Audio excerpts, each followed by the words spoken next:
Assalamualaikum warahmatullahi wabarakatuh. Selamat datang kembali teman-teman di channel Problem Catur. Semoga kita semua diberikan kesehatan dan rizki yang melimpah oleh Allah Subhanahu wa taala. Amin. Pembukaan gambit raja adalah pembukaan gambit yang paling trending, teman-teman. Selain langkahnya yang sangat tajam dan sangat agresif, gambit raja ini juga kerap dijadikan momen di pertandingan catur kilat oleh para grandmaster dunia.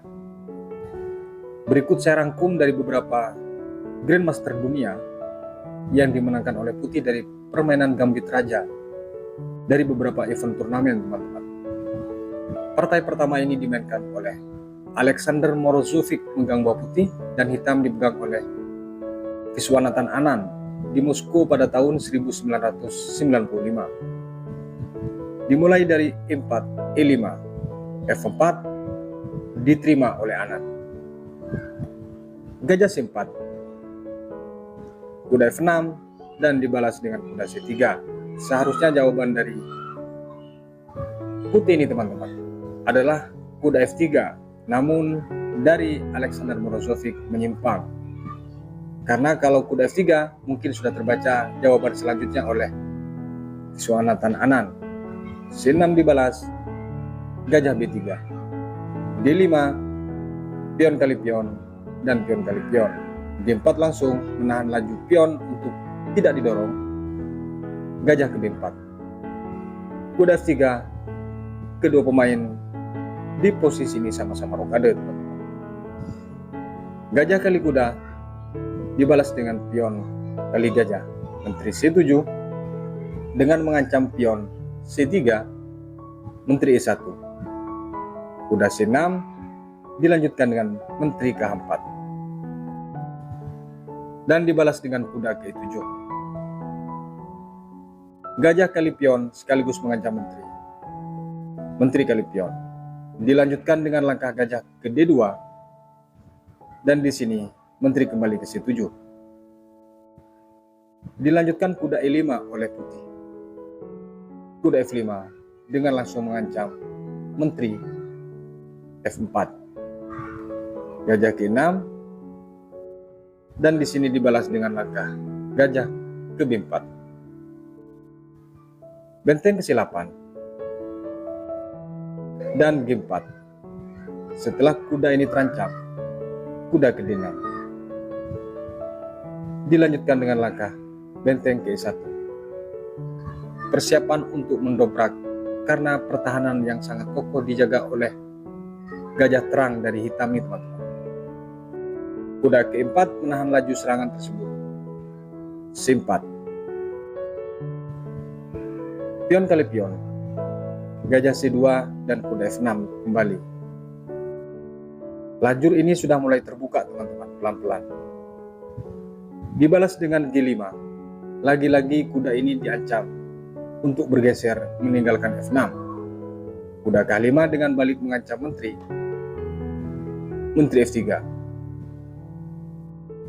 Dibalas dengan G6. Perhatikan, teman-teman, langkah kombi dimulai dari sini, teman-teman, yang sangat kompleks yang dimainkan oleh Alexander Morozovich ini. Di posisi ini dari putih memukul pion G6. Langkah yang sangat kompleks dan tidak bisa dibaca. Perhatikan kemana kok bisa memukul atau bisa dibuang hanya dengan pion G6 tersebut.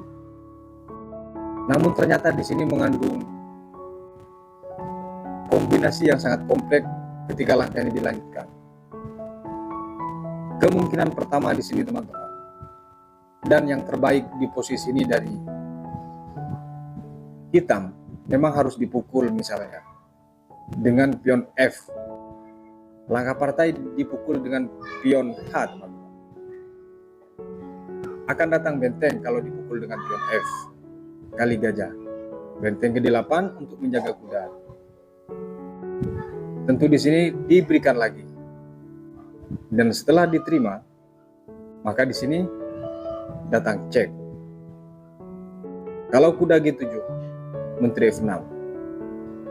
Dua kuda ini diancam, yaitu dengan gajah gelap dan juga menteri dan benteng. Ketika di sini D7 dijaga dua-duanya, maka akan datang langkah. Gajah memaksa untuk memukul kuda. Ketika dipukul dengan menteri, maka di sini dicek terlebih dahulu. Dan setelah raja kehalapan atau dipukul benteng itu akan kehilangan menteri, maka di sini dipukul terlebih dahulu. Sementara posisi ini cek. Langkah terbaik hanya memukul menteri. Akan datang langkah seperti ini. Kembali ke posisi di saat kuda di sini diberikan ke pion atau dibuang. Langkah partai dari Anan membalas dengan pion H yang memukul kuda ini. Langsung di sini gajah memukul pion lagi yang di G6.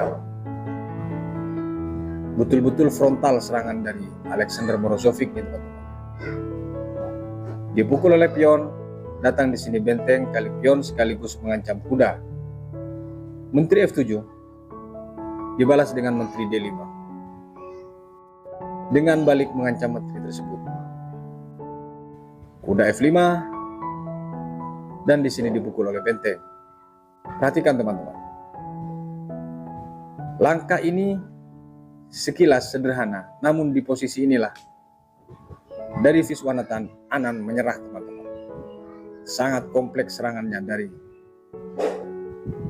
Alexander Morozovich. Kok bisa menyerah di posisi ini? Baik, kita akan analisa. Kemungkinan pertama jika dipukul dengan menteri, maka akan datang cek, yang mana tidak bisa dipukul benteng tersebut. Karena di sini double check. Ketika G7, maka datang checkmate. Kembali ke posisi.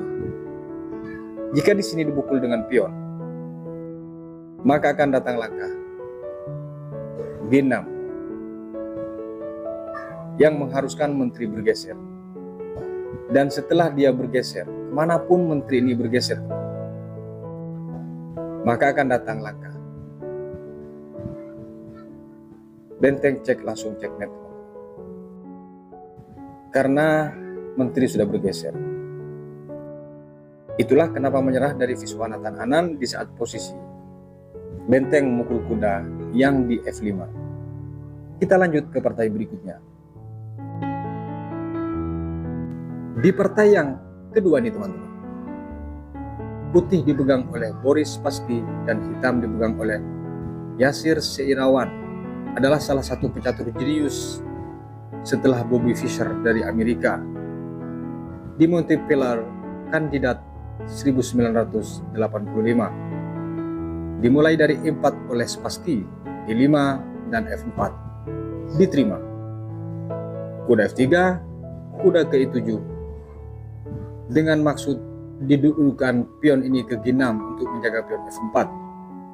Namun dibalas dengan F4 oleh Spassky, D5 dan di sini kuda C3. Pion kali pion, kuda kali pion, kuda G6. Untuk menjaga pion F4 yang sudah diterima oleh hitam. Hampat langsung.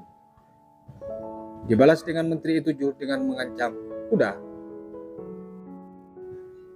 Di sini langkah Spassky masuk dengan langkah jebakan yang klasik, raja ke F2. Jika dari hitam ini teman-teman di posisi ini memukul kuda, maka tidak ada makanan yang gratis. Akan datang gajah, cek B5. Ditutup dengan pion, maka akan datang langkah menteri harus hilang. Kalau semisal jebakan ini bergeser raja teman-teman, maka tetap akan datang menteri diancam yang mengharuskan menteri ini bergeser dan harus hilang. Kalau dia mempertahankan menteri ini dengan bergeser sayang, maksudnya dengan menterinya, maka dipastikan mati. Kembali ke posisi di saat raja ke F2. Langkah partai dari Yasir Seirawan, gajah G4. Dibalas dengan H5. Artinya kuda yang di E4 tetap dibiarkan gratis. Kuda K4 dengan memaksa pertukaran. Gajah di sini kali pion dan dibalas dengan kuda C6. Persiapan rokade dari hitam. Gajah B5 dan ternyata betul-betul rokade panjang dari hitam.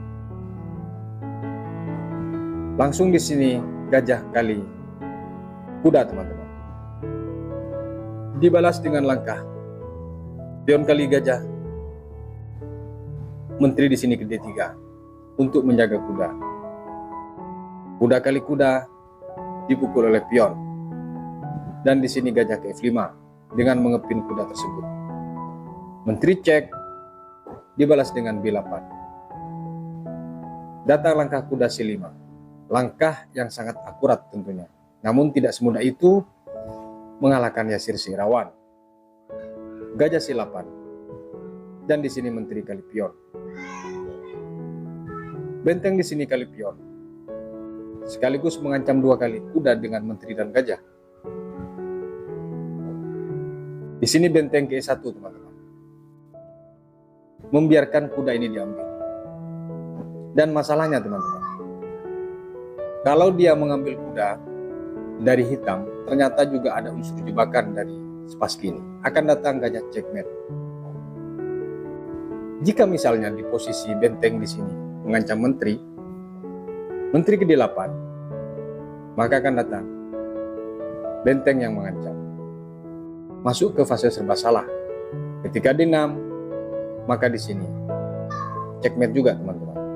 Kembali ke posisi di saat benteng E1 mengancam menteri. Langkah partai ternyata dia harus merelakan menterinya. Karena masuk ke fase serba salah, akhirnya dia memukul gajah yang di F4. Merelakan menterinya, teman-teman. Dan ternyata tidak langsung dipukul oleh Spassky, melainkan cek ke B5 terlebih dahulu. Dan setelah ke A8, di sini cek lagi ke C6. B8 baru sekarang dipukul. Hanya mencoba cek frekuensi apakah dia salah lari atau ditutup dengan gajah, maka tentu akan dipukul checkmate. Gajah kali benteng dibalas dengan benteng D1. Walaupun di sini kalah menteri, teman-teman, namun permainan ini masih sangat pelik. Benteng di sini F6 langsung mengancam menteri, dan di sini kuda cek ke D7.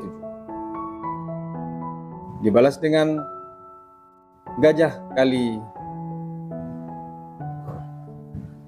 kuda dan dipukul oleh menteri. Sesuai dugaan, langkah partai di sini betul-betul diancam menteri ke D8. Menteri cek B5, dan di sini kalaupun ditutup dengan benteng, tetap terjadi pertukaran saja benteng ini. Langkah partai raja ke C8. Benteng kali benteng cek. Gajah kali benteng. Menteri ke-4 dibalas dengan B5. Di sini menteri langsung mengukul pion A7. Benteng F4. Di posisi ini sebenarnya sudah boleh menyerah, namun masih dilanjutkan oleh hitam. Dicek terlebih dahulu, dan B8. D3 dibalas dengan gajah G7. Menteri kali pion. G4 dan raja G3.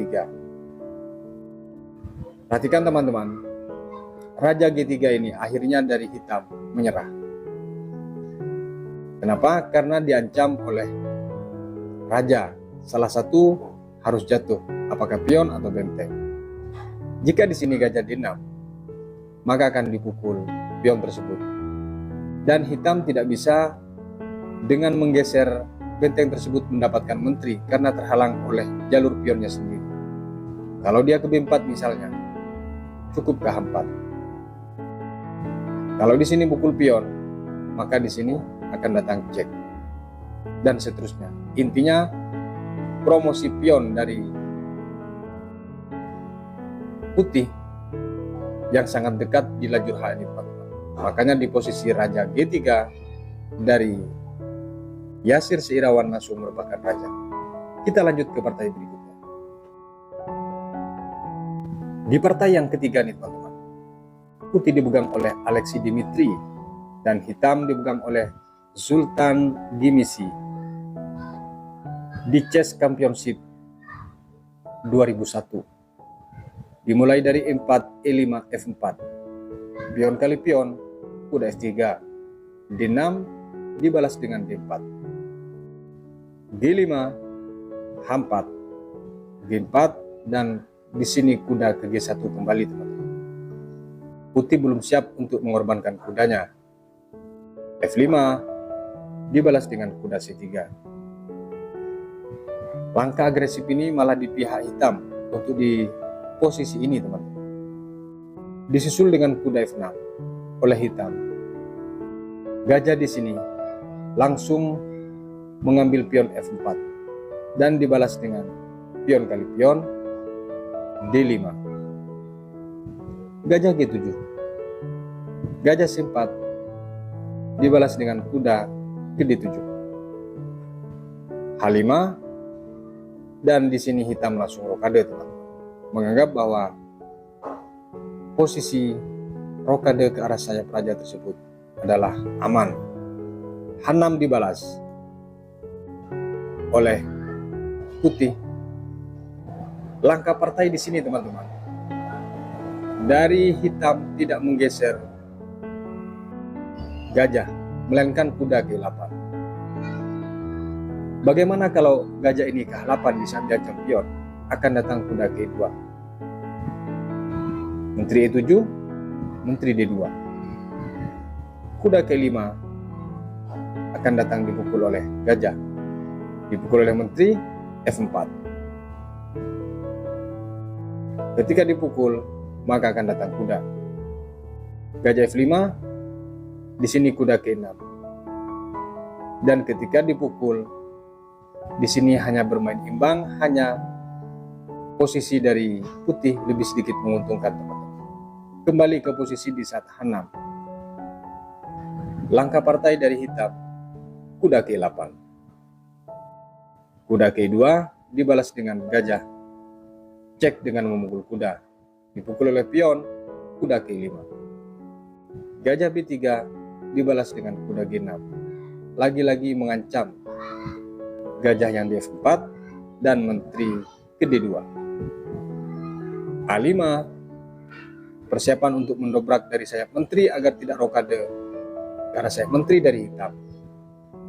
Gajah di sini G5. Dibalas dengan E3, sama-sama mengancam. Dan di sini dipukul oleh menteri. Kuda F6. Rokade. Ternyata dari putih teman-teman. Rokade pendek bukan rokade panjang. Menteri G8 mencoba mengajak pertukaran di sini. Dibalas dengan langkah menteri ke D4. Kuda ke H5. Dan di sini kuda G3.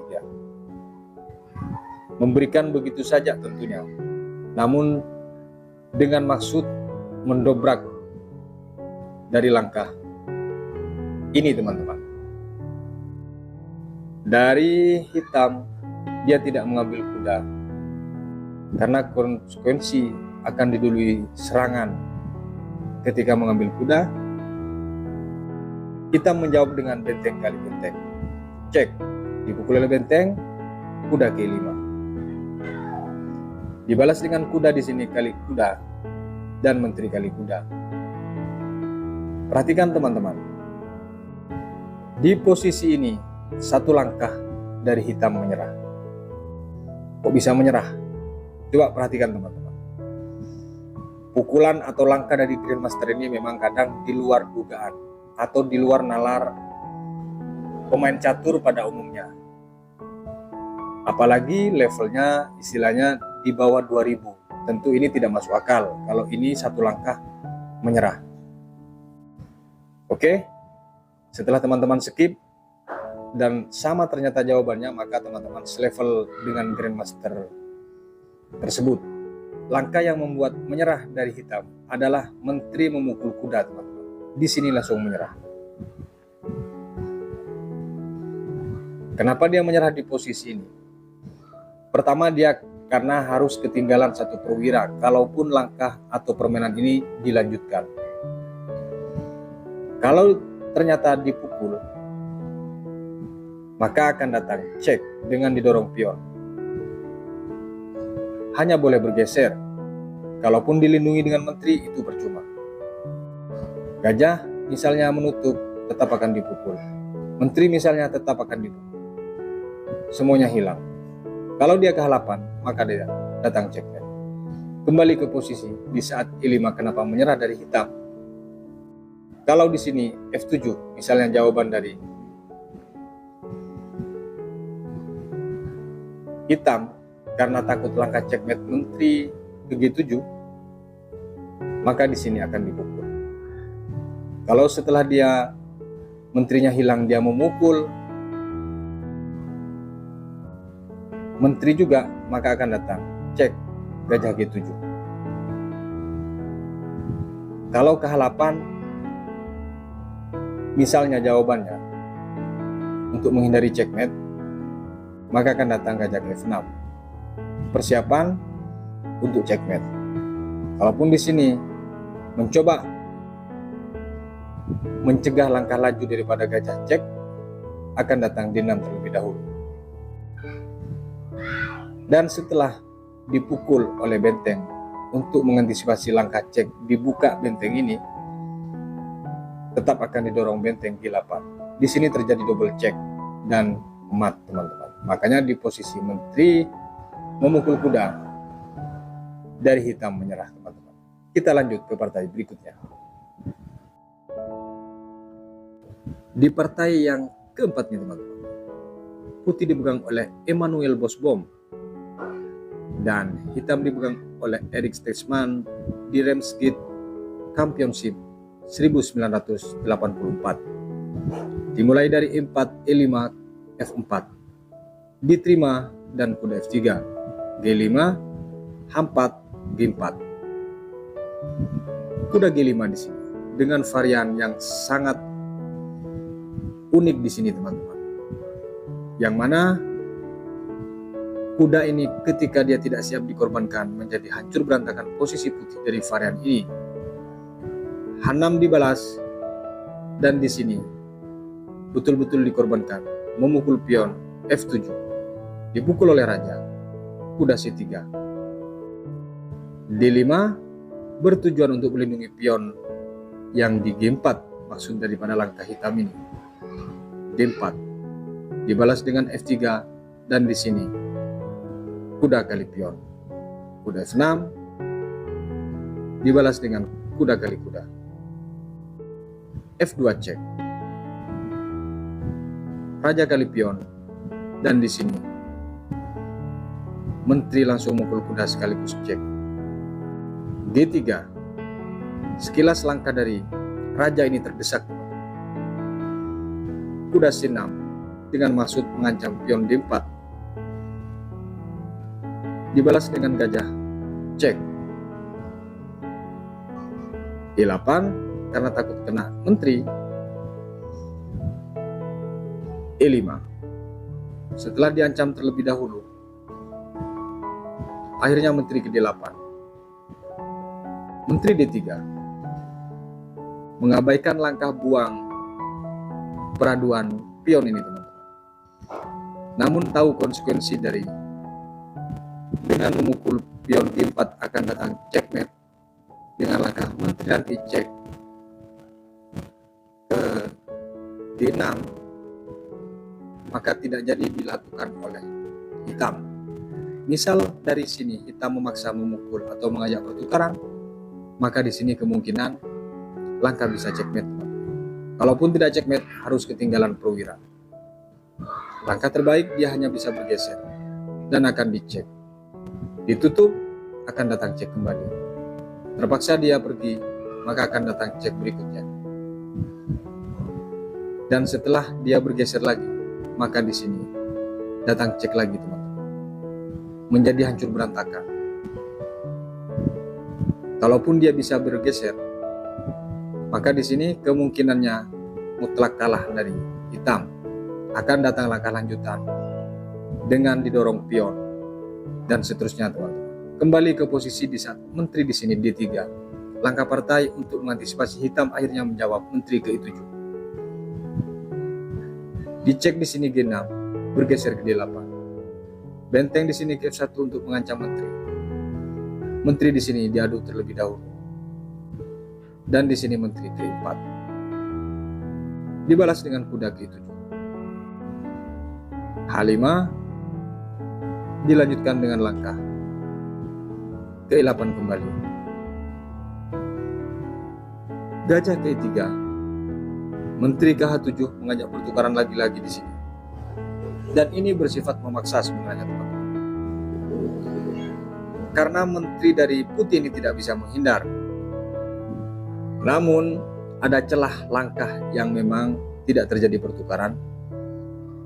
Dengan jenisnya putih, langsung cek gajah ke F7. Pertanyaannya, apakah menteri mau ditukar dengan dua perwira gajah dan benteng? Langkah partai, raja bergeser ke D8. Setelah raja bergeser ke D8, di sini langsung gajah G6 sekaligus mengancam menteri. G8 dibalas dengan langkah D5. Jika di posisi D5 nih, teman-teman, dari hitam memaksa dengan mukul pion, maka selamat tinggal menteri. Harus kehilangan menteri dia. Kalau misalnya di posisi ini dipukul dengan kuda, maka akan datang cek. Setelah dipukul, kuda hilang. Kembali ke posisi di saat D5. Gajah D7. E6.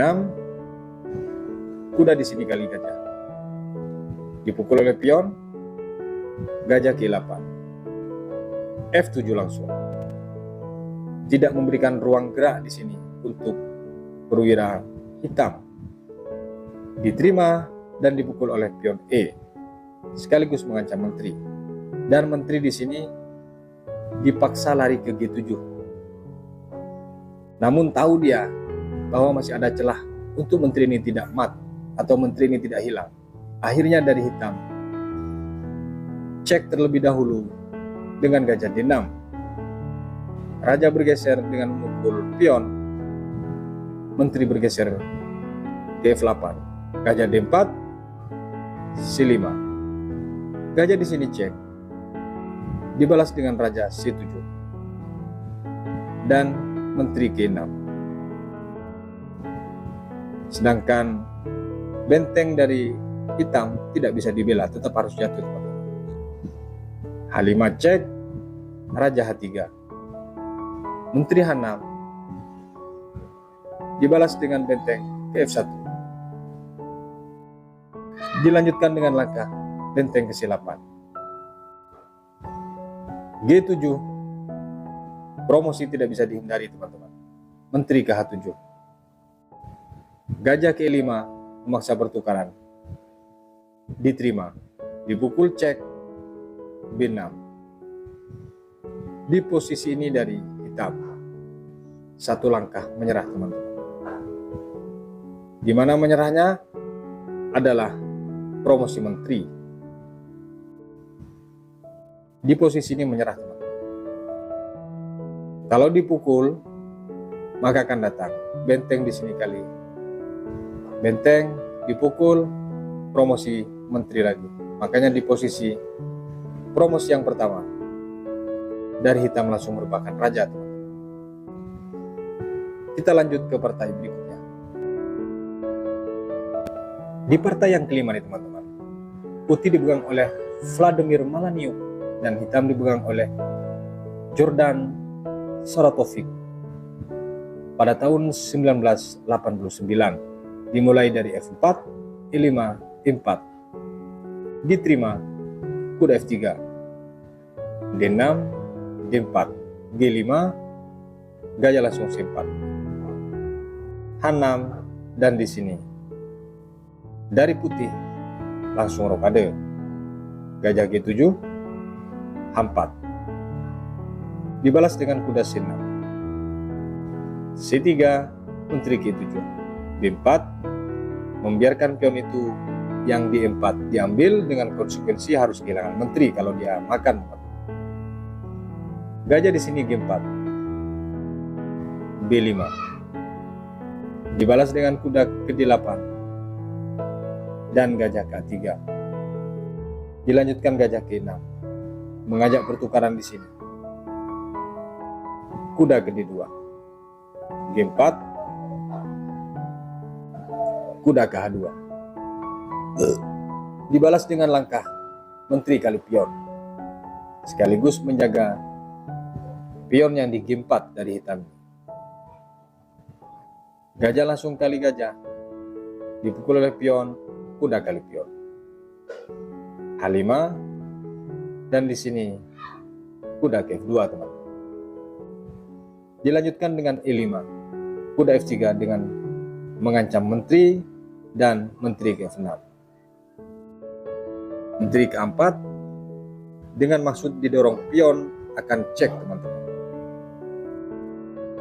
Jika di sini dibalas dengan B6, jawaban partai dari hitam adalah kuda ke-7.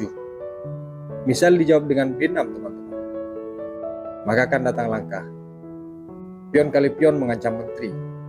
Setelah kali pion, benteng gede 1. F7 menteri C4. Ketika gajah ke F8 mengajak pertukaran, diterima, dipukul oleh raja menteri kali pion. Akan datang langkah seperti ini jika dari hitam tadi menaikkan B6. Kembali ke posisi di saat menteri A4. Langkah partai kuda ke E7. Dan dibalas B6 cek. C6 dan di sini pion kali pion sekaligus mengancam menteri. Dipukul oleh pion dan di sini menteri kali pion. Sekaligus mengancam benteng teman-teman. Di posisi ini teman-teman, jika benteng ke-8, maka akan datang langkah benteng gede 1. Rokade misalnya, kuda D3, C5, dan kuda kali C5. Kuda di sini ke C6 misalnya, dengan mengancam menteri. Menteri ke-4. Jika di posisi tadi langsung lari teman-teman. Namun masalahnya dari langkah partai, mungkin karena tekanan bertubi-tubi dari awal, akhirnya dari hitam menjawab dengan benteng di sini langsung memukul menteri. Dan setelah dipukul, hitam langsung merupakan raja. Karena tingkat stres di awal sudah ditekan, makanya dia langsung sangat greget mungkin dengan langkahnya. Padahal kalau benteng ini lari, masih agak panjang ceritanya. Kita lanjut ke partai berikutnya. Pembukaan gambit raja nih teman-teman, memang tidak ada habisnya dibahas dari kalangan non-master sampai ke grandmaster dunia pun, karena langkahnya yang sangat tajam, akurat, dan ketika teman-teman belum mengenal maka hancur. Namun ketika teman-teman paham atas pembukaan ini, tentu paham juga akan tagisannya. Di partai yang ke-6 nih teman-teman, putih dipegang oleh Vasily Ivanchuk dan hitam dipegang oleh Fedrik Nikolic di Europe Individual 2005. Dimulai dari E4 oleh Ivanchuk, E5, F4. Diterima. Gajah C4 dan dibalas dengan menteri cek. Raja F1. D6 dan di sini D4 masuk. Gajah ke E5 mengajak pertukaran. Menteri D3. Dibalas dengan kuda F6 dan kuda F3. Menteri dipaksa bergeser ke G4. Kuda C3 dilanjutkan dengan gajah ke E7. Persiapan untuk rokade tentunya dari hitam. A3 dan menteri G6. Dibalas dengan langkah gajah kali pion, rokade dari hitam, dan benteng E1. Dari putih memang betul-betul siap tempur.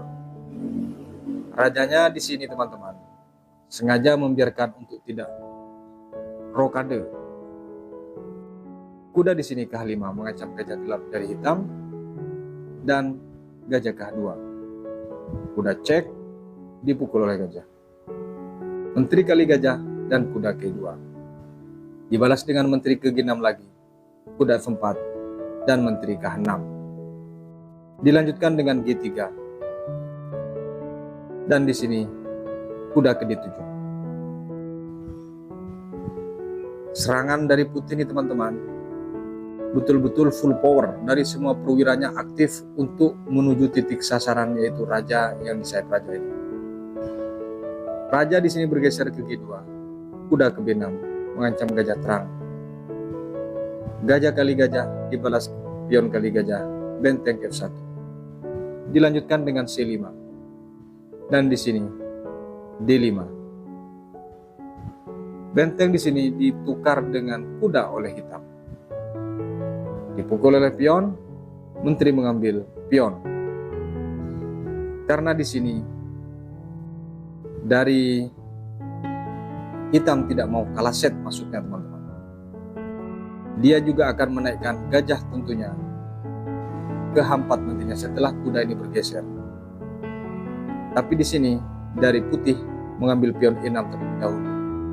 Benteng F8 dibalas dengan B4. Benteng F6 dan di sini menteri ke B5. Persiapan untuk cek dan akan mengambil gajah gelap dari hitam. Dibalas dengan langkah benteng kali pion.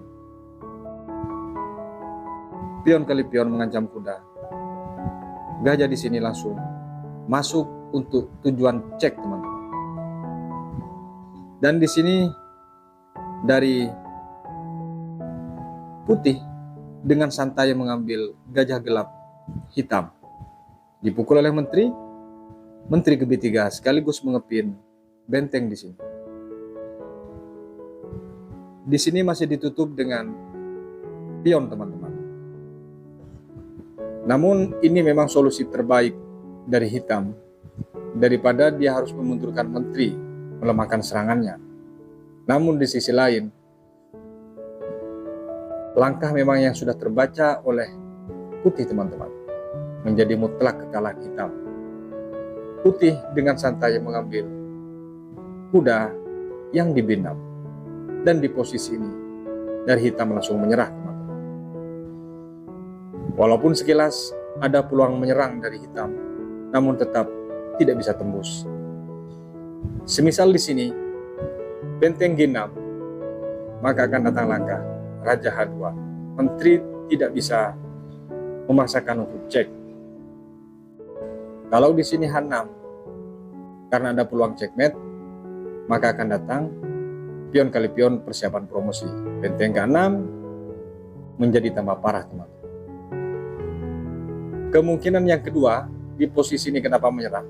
Kalau misalnya menteri cek G5, H1, G6 persiapan checkmate, dan di sini cek terlebih dahulu teman-teman, memaksa pertukaran. Ketika menteri kali menteri, akan datang pion kali menteri.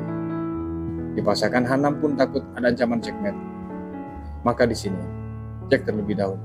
Bergeser pion kali pion, takut promosi dihalang, tetap promosi dia. Ketika dipukul, maka hanya sisa 3 pion dari hitam.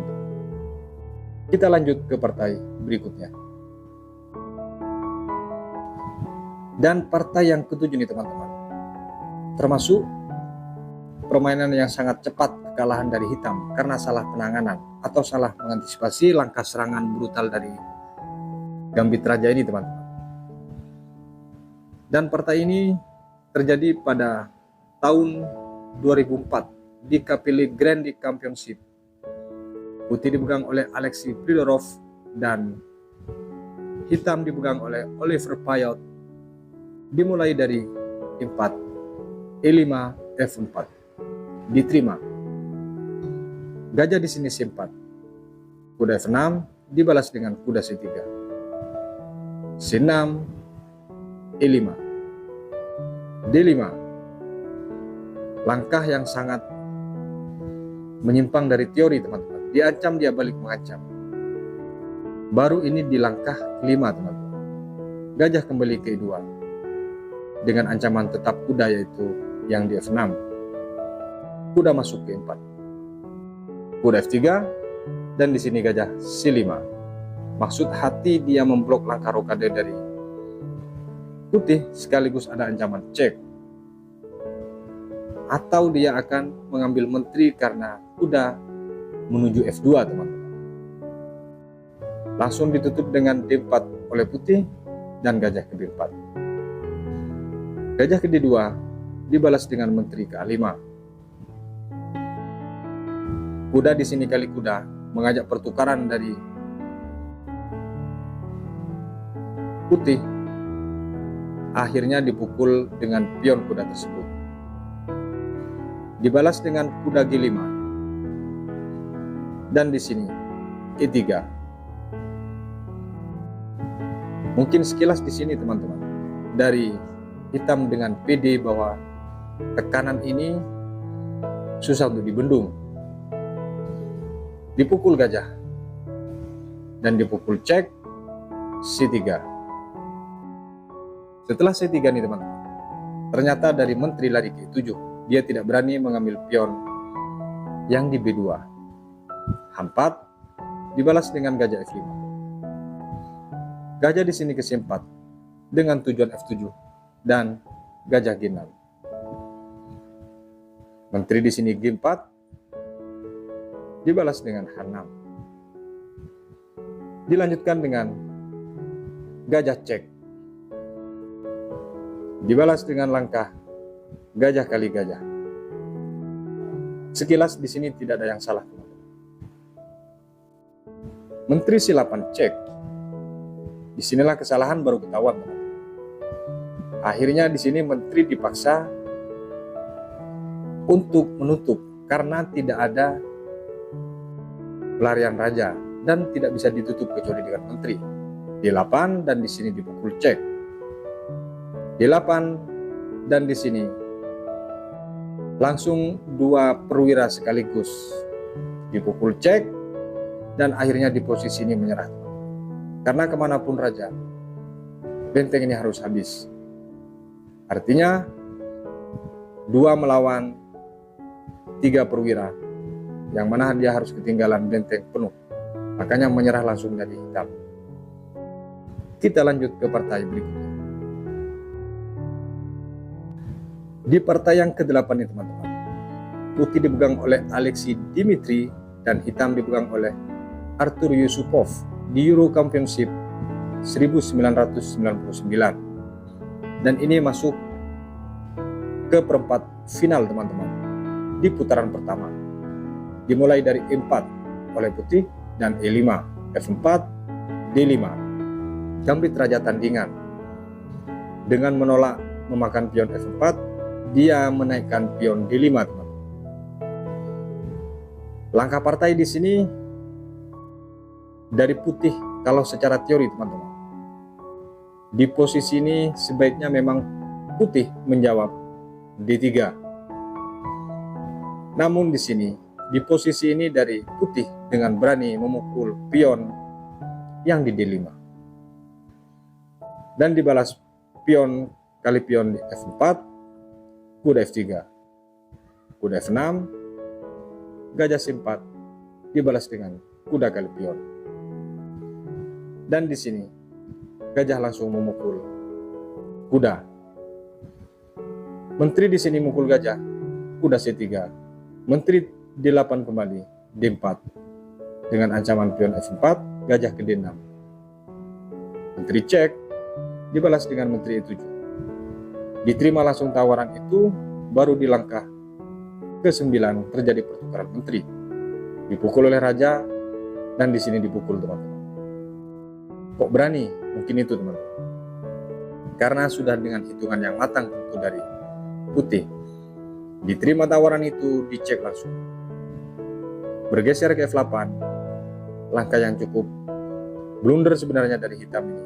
Masuk lagi ke F8, menutupi lajur benteng untuk keluar. Dipukul gajah dan di sini kuda ke D7. Rokade dari putih, kuda F6. Kuda ke E5 dibalas dengan A5. C4 benteng ke-6. Dibalas dengan D5. Dan di sini H5. Ternyata dia menyiapkan untuk menyerang benteng dari lajur H. H3 dibalas dengan H4. Benteng ke E1 dan dibalas gajah F5. Kuda E2, benteng H5 dan G4. Perhatikan teman-teman, di posisi G4 ini, jika dari hitam memotong empasan pion,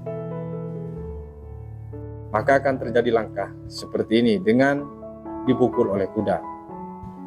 Kalau misalnya dia memaksakan gajah mengambil pion, maka di sini tentu akan diambil. Kalau misalnya di posisi tadi dipin kuda oleh benteng, di posisi ini teman-teman, maka cukup bergeser, tapi ancaman tidak berubah, yaitu gajah ini harus bergeser teman-teman. Kembali ke posisi di saat G4, langkah partai gajah di sini memukul pion. Entah apa maksud langkah daripada hitam nih teman-teman. Akhirnya dipukul oleh kuda, tidak dipukul dengan pion. Dan kuda kali kuda, pion sekaligus mengancam benteng. Benteng ke G6 dengan maksud mengepin. Dan di sini dibalas dengan B3, seolah jawaban dari putih ini teman-teman tidak nyambung dengan ancaman pion tersebut, tetap dibiarkan malah menjalankan B3. Maka dari hitam langsung memukul pion cek H2 raja dan di sini A4. Kuda C3 dibalas dengan pion kali pion, pion kali pion. C6, D6. Sudah mulai ketakutan di posisi ini dari hitam teman-teman. Langsung dia menjaga D4. Kuda D5. Memberikan kuda begitu saja. Namun ketika dipukul dengan benteng, tentu di sini kesulitan dia untuk membendung promosi. Namun di posisi ini masih sempat cek ke D2 benteng. Raja ke H1. Dan di sini teman-teman, dari hitam langsung menyerah. Kenapa menyerah di posisi ini? Karena kuda minta dipukul dengan benteng. Dan masalahnya kalau dipukul dengan benteng, benteng ini menjadi sisa satu teman-teman. Sementara benteng dari putih masih 2. Dan kalau dipukul dengan pion, maka di sini D7 persiapan promosi sekaligus ancaman checkmate. Makanya di posisi Raja H1 dari hitam menyerah. Sangat seru teman-teman. Kita lanjut ke partai berikutnya. Sebelum kita lanjut ke partai yang ke-9 nih teman-teman, bahwa nanti di sisi akhir selain dimainkan oleh Magnus Carlsen, ada juga partai Gambit Raja dimenangkan oleh hitam yang dimainkan oleh Garry Kasparov. Baik, kita lanjut ke partai ke-9 ini. Putih dipegang oleh Vasily Ivanchuk dan hitam dipegang oleh Sergei Karjakin di Vladimir Petrov Memorial 2015. Tentu di sini sudah melewati restorasi dari varian Gambit Raja karena kedua Grandmaster Superpower ini masih eksis di era sekarang. Dimulai dari E4 oleh Ivanchuk, E5, F4 diterima oleh Karjakin. Karena sangat mudah tangkisannya ini, mungkin begitu menurut Karjakin. Namun dia tidak tahu berhadapan dengan Ivancu yang sangat mahir di pemukulan gambit raja. Di langkah ketiga ini Ivancu bukan kuda F3 melainkan gajah C4. Menteri cek F1. D6, kuda C3 dan dibalas dengan gajah G6. Mengajak pertukaran gajah B3 dan kuda ke D7. D4 dibalas dengan G5. Dan di sini kuda F3. Menteri bergeser ke H5. H4 dibalas dengan H6. Raja G1 yang memaksa dari hitam mendorong pion. Pion G4, kuda G1 dan dibalas dengan gajah di sini kali gajah. Dipukul oleh pion A. Kuda di sini ke F6. Kuda D3 dengan ancaman pion F4, G3. Menteri ke F3 dengan maksud ingin bertukar, teman-teman. Namun di sini tanpa pikir panjang dari Sirki Karjakin langsung menerima tawaran itu. Dipukul oleh pion, kuda di sini ke B8, mencoba manuver ulang ke arah C6 dengan mengancam pion yang di D4, kuda G2 sekaligus mengancam 2 kali pion dan di sini kuda ke C6. C3, benteng langsung melindungi pion dan bersiap untuk didorong. Raja G2, D5. Dibalas dengan E5. Kuda di sini ke H5. Dipaksa di sini pertukaran, diterima oleh Karjakin. Dipukul oleh kuda dan ternyata hitam langsung rokade panjang. Kuda ke H5 akan mendudukkan kuda ke F6 yang sangat bagus sekaligus di sini mengancam pion. B6 dibalas dengan kuda ke F6. Setelah benteng ini terancam, H8 dan dibalas H5. Dilanjutkan dengan raja ke B7. Mau sembunyi seaman mungkin. Seperti itu dari Sergei Karjakin, teman-teman. Raja di sini kali pion, kuda ke A5. Persiapan mengancam pion dan ingin masuk. Kalau misalnya didorong pion, masuk dia ke C3. B4 dibalas, kuda B3 dengan mengancam benteng atau gajah, benteng ke B1. A5, dia membongkar pertahanannya sendiri, teman-teman. Diterima.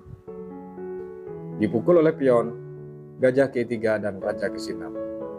Rupanya sekarang raja dari hitam masuk juga ingin bertempur karena anak buahnya mungkin kurang greget, makanya rajanya turun, teman-teman. Baik, kita lanjut. Raja ke F2. A4 dibalas dengan raja ke E2. Kuda ke A5. Di sini benteng ke A1. Dibalas dengan kuda ke C4 dengan ingin mengancam pion B2. Dipukul pion A4. Kuda kali pion, benteng cek. Raja ke B7. Dan di sini benteng langsung mendukung serangan ke A1. Kuda C4 dibalas dengan raja D3.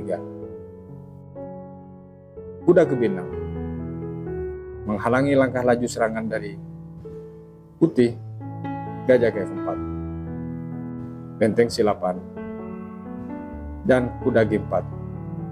Tentu di sini bergerak sangat leluasa dari putih, teman-teman. Sementara perwira dari hitam, benteng dan gajah gelapnya beku. Gajah di sini ke G7, kuda ke E3, persiapan mengancam pion, dan dibalas dengan gajah ke F8 kembali.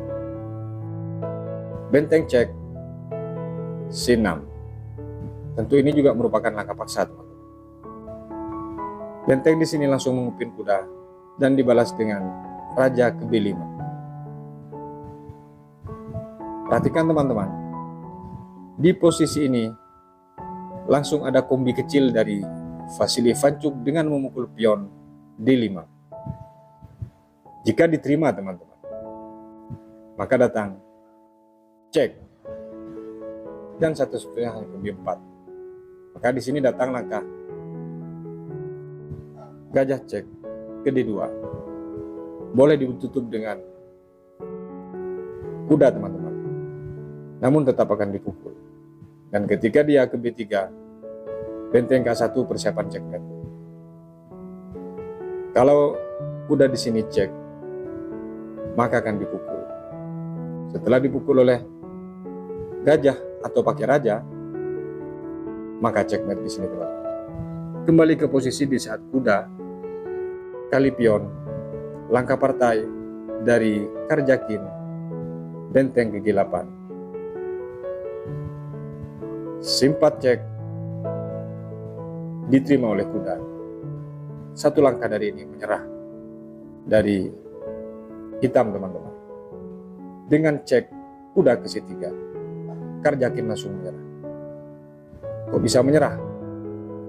Karena langkahnya pilihannya sedikit dan kemungkinannya mat. Kalau kita dipaksa menjalankan atau menganalisa, satu pilihan di sini raja hitam adalah ke B4. Maka akan datang benteng cek. Kalau ditutup dengan kuda, benteng di sini ke A1. Dan jika di sini gajah misalnya mencoba mengambil peran dukungan, benteng cek, yang mana harus bergeser ke lajur A, karena dia tidak bisa geser di lajur C teman-teman, ke A3 atau kemanapun dia, maka datang checkmate, tidak bisa dibela teman. Makanya langsung menyerah dari Sergei Karjakin di posisi kuda cek C3. Kita lanjut ke partai berikutnya.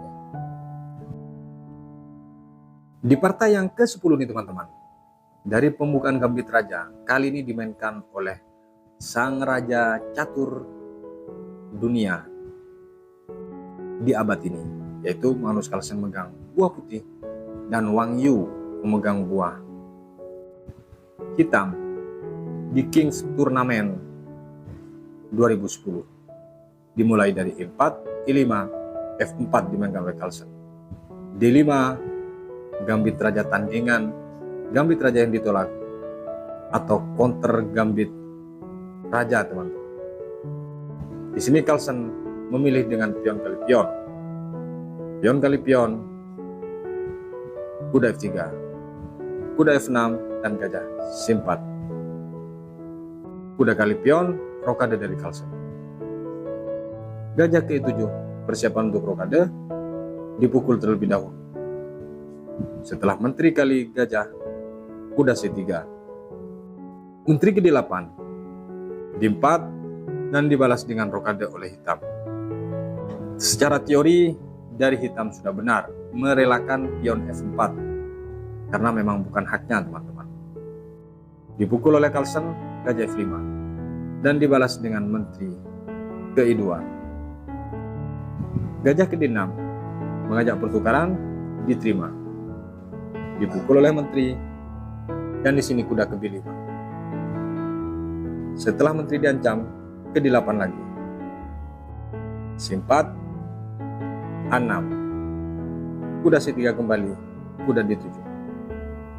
Benteng ke D1, dan dilanjutkan gajah ke G6. Dari hitam, tentu di sini sesuai teori teman-teman. Hanya terselip tempo langkah kalah di permainan tengah. Menteri di sini ke F2 dibalas dengan benteng ke 8, H3, dan benteng ke C8. Benteng ke E1 mengajak pertukaran, diterima. Dipukul oleh benteng C6. Dilanjutkan dengan langkah D5, kuda F6. Di posisi ini teman-teman, ada terselip langkah blunder dari hitam, namun masih bisa diobati. Kalau di sini dipukul oleh putih, maka akan datang benteng kali pion, benteng D1, E7, dan di sini D4 menteri. Ketika benteng di sini menjaga menteri ke B6, dilanjutkan dengan H6, akan datang langkah B3. Tentu sangat rapi di sini kedua pemain. Kembali ke posisi di saat kuda F6. Di sini menteri D4 dibalas oleh Carlsen, dan ternyata di sini pion kali pion, teman-teman. Inilah terselip kesalahan sedikit tempo, teman-teman, dari hitam dengan mengambil pion. Dipukul langsung oleh kuda, kuda kali kuda, pion kali kuda. Artinya pion ini merangkak maju sampai di posisi D5 dengan terjadi pertukaran. Unggul satu tempo jadinya dari putih, teman-teman. Menteri ke D6 menahan laju pion, dan di sini kuda ke E5. Benteng ke E8 dibalas dengan benteng ke E3 karena takut didorong dengan pion F6, kuda ini harus hilang, teman-teman. Atau benteng. Di sini benteng ke D8 dengan maksud mengancam pion. Kuda ke C4. Tentu langkah ini sedikit menantang pertukaran, teman-teman. Masalahnya, kalau dipukul pion ini oleh menteri, maka akan terjadi pertukaran yang tidak bisa dihindari. Setelah dipukul, checkmate. Kembali ke posisi di saat kuda C4. Langkah partai, menteri ke F6 dengan maksud mengajak pertukaran. Benteng ke E5 menutup atau tidak mau atau menolak dari pertukaran itu. H6 dibalas oleh hitam, D6, dan gajah ke F5 menahan laju serangan dari dorongan pion ini. Kuda ke B6 yang mana memang sengaja diberikan tentunya. Di sini, teman-teman, gajah ke E6 karena tahu ada kombi kecil kalau misalnya dipaksa dimakan pion ini. D7 dibalas dengan raja ke H8. Dilanjutkan dengan A4, G6, menteri C3. Raja ke G7. Seperti kehilangan jati diri dari Wang Yu di sini. Bolak-balik langkahnya ingin mencari tempo. H5, H5. Dibalas dengan H4. Sekarang, teman-teman, ternyata benteng dimukulkan ke pion. Karena khawatir mungkin promosi dari pion ini susah untuk dihindari, harus dijaga terus hingga permainan akhir. Akhirnya dibuanglah kualitas, teman-teman. Diterima oleh Carlsen dan dipukul oleh gajah. Menteri ke D4. Gajah ke C6 dengan ancaman pion G2, B4. Dibalas dengan gajah B5. Ancaman cek F1 dan raja ke H2 terlebih dahulu. Gajah di sini ke A4, benteng ke D5. Mengajak pertukaran. Di sini gajah ke C6, teman. Langsung dipukul oleh Carlsen. Dipukul oleh raja dan benteng ke C5.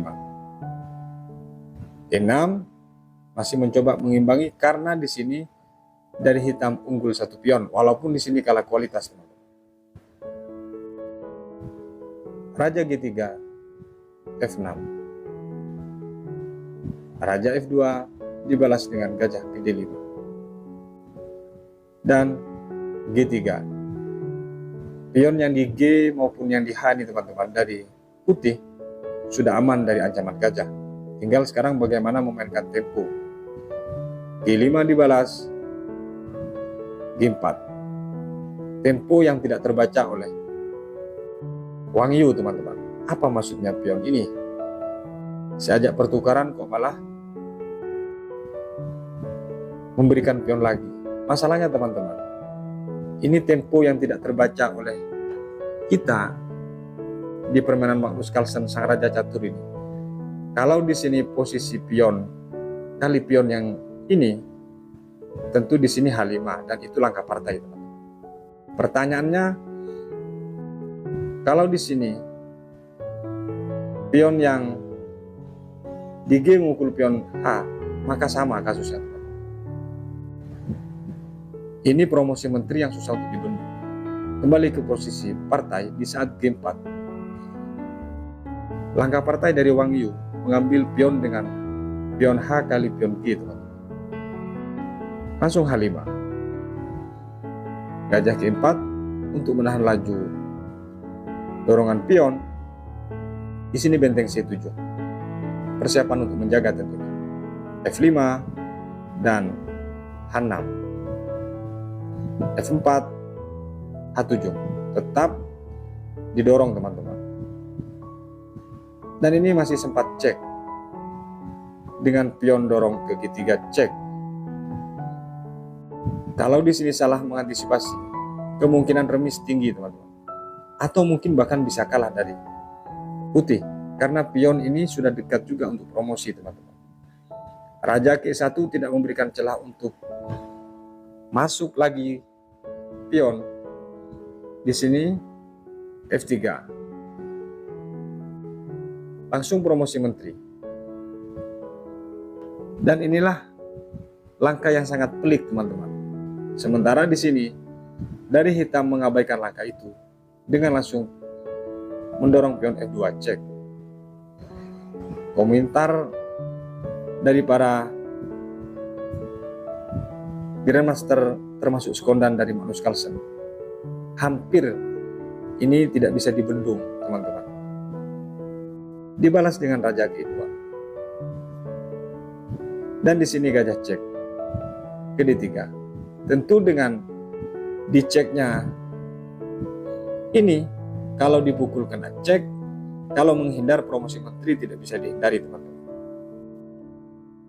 Di sini Carlsen memilih dengan Raja ke E3. Artinya satu tempo kekalahan dari hitam yang memaksa dia menyerah. Di saat posisi Raja E3 ini, dari Wang Yu yang megang buah hitam menyerah. Seandainya dia menerima tawaran gajah ini, maka potensi remis tentunya ada. Makanya Carlsen sudah membaca hal itu, tidak mau dia posisi menang masalahnya. Baik, kalau dipaksakan, teman-teman, kita akan kupas sedikit. Kalau dipaksakan ini promosi menteri, apa yang terjadi? Maka akan datang langkah cek terlebih dahulu. Dan ketika dia ke D5, maka ini akan datang langkah benteng cek. Raja D6, E5 cek. Raja D7, C7 cek. D8, checkmate. Kalau di posisi ini, dia langsung bergeser ke lajur saat promosi misalnya. Langsung bergeser di saat cek ke lajur F, maka dia akan dicek oleh benteng dan harus kehilangan menteri, teman-teman. Makanya di posisi ini dari Wang Yu menyerah atas langkah Carlsen. Kita lanjut ke partai berikutnya. Dan di partai yang ke-11 ini, teman-teman, dari permainan catur gambit raja diterima. Kali ini yang memainkan Grandmaster Superpower, yang memainkan buah hitam. Walaupun yang megang buah putih, Alexander Morozovich ini sangat ahli di pembukaan gambit raja. Masalahnya yang memegang hitam saat ini adalah Garry Kasparov.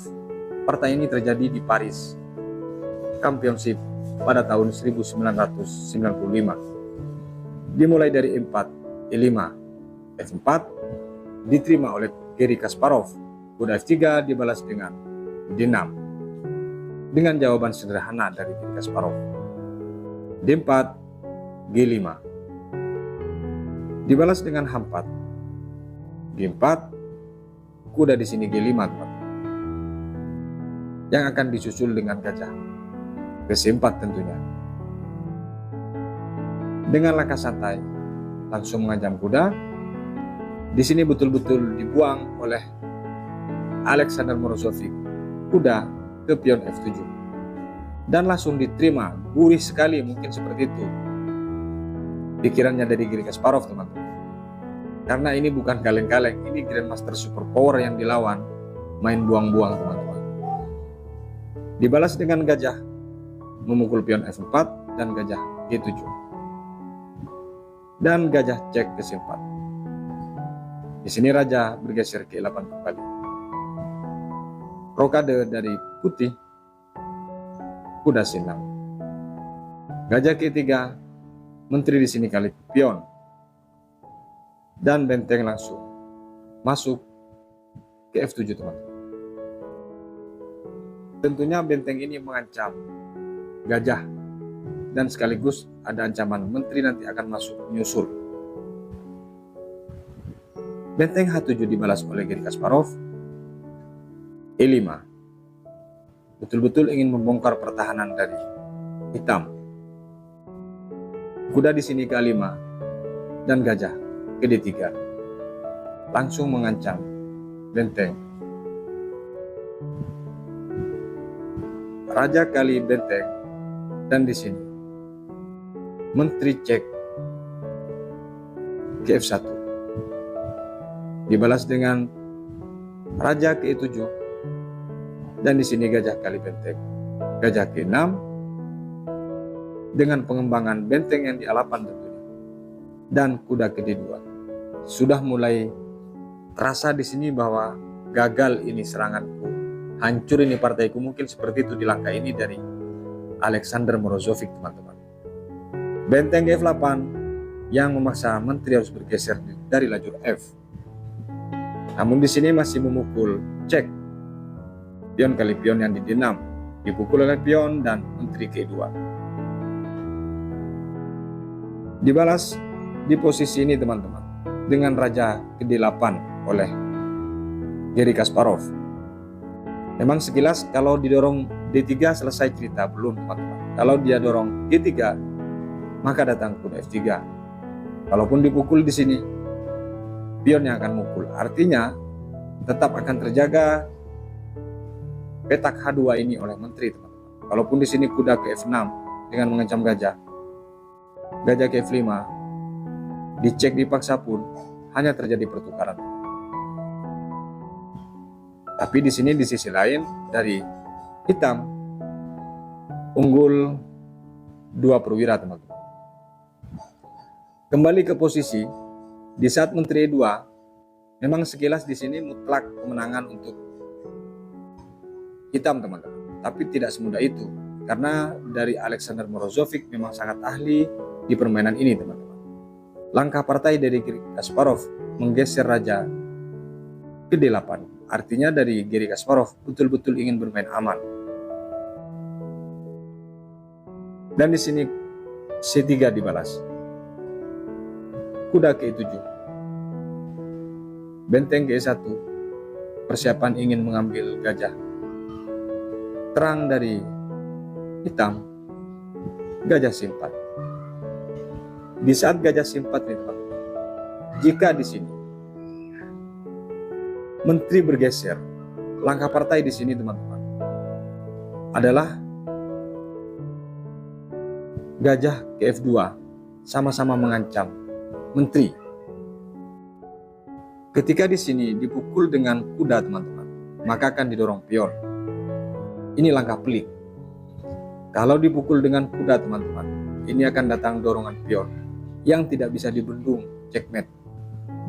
Kemanapun menteri di sini tidak bisa membela. Kalau misalnya di posisi gajah C4 ini, menteri bergeser ke D1, maka akan datang G3 juga. Kalaupun di sini kuda ke F3, maka tetap akan diambil. Setelah dipukul, checkmate di sini. Kalau di posisi sini, teman-teman, memang langkah yang sangat menarik ini dari Garry Kasparov. Mengadu di sini gajah, maka tetap akan dipukul. Dan setelah dipukul dengan menteri, akan didorong pion. Satu-satunya yang bisa menahan laju serangan ini dengan langkah kuda menutup, dan akan dipukul oleh benteng. Setelah dipukul, akan terjadi cek. Hanya bisa bergeser. Dan kemungkinan promosi ini tinggi kalau tidak jatuh perwira lagi. Paling minim langkah dari Garry Kasparov adalah menaikkan kuda yang akan mengambil gajah dengan ancaman checkmate. Kembali ke posisi di saat gajah simpat.